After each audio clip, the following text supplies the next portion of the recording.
healthy organizational change involves creating a shared vision of the status quo.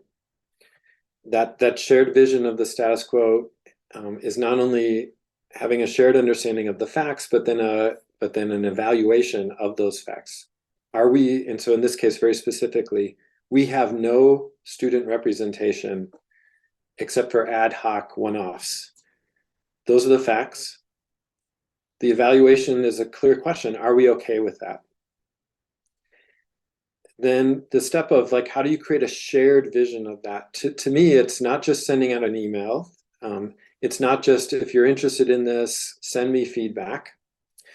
It's being really intentional about cultivating conversation and eliciting people's opinions about that. So within our department, the structure that takes is elevating the issue at the department level, but then through the programs, going back to the programs, sharing out those facts. Does everybody agree with the facts as they're presented? There's always, this is academia. There's always other ideas and thoughts, but that's how we get to that shared is through that process of here's what we think the facts are now. Do you agree? Do you have other facts? Once we've got that done, then a really clear question: are we okay with this? Is this status quo something that we find acceptable? And again, through the program, asking those questions of everybody in the program in a way that then that's brought back to the department level of, and that's really important just for creating the shared vision, but it's really important in our context because the realities that people see and experience vary by their program. We can have one program that says, yes, we agree with the facts. Yes, we know there's no student representation. For us, it's not a problem.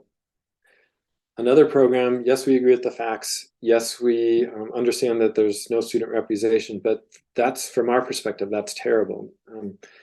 So how do we reconcile those program-specific experiences in a way that we can have a departmental approach to it? Really going through those steps in a way that each program feels like they've been able to give full voice to their perspective. It is a sort of stepwise approach.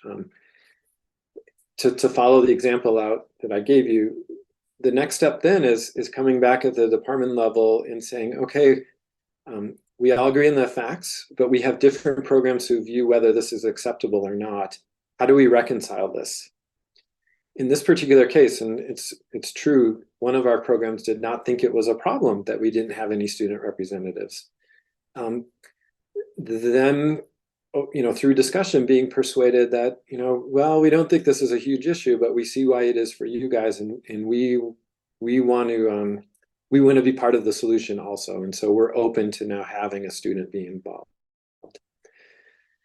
In this case, then it meant being open to, I think in that particular program, what is expected of their student representative is different than what is expected of a student representative in another. And that's how we got to that point of, but it's not an option for them not to have them. The program has some autonomy about defining the job and how they utilize it. But if you want to create a shared vision within a very diverse department, you've got to be intentional about going through the steps of really hearing those different perspectives. If there is disagreement, then finding a solution that's agreeable across, or making the space for there to be different versions of the solution and being okay with that as well.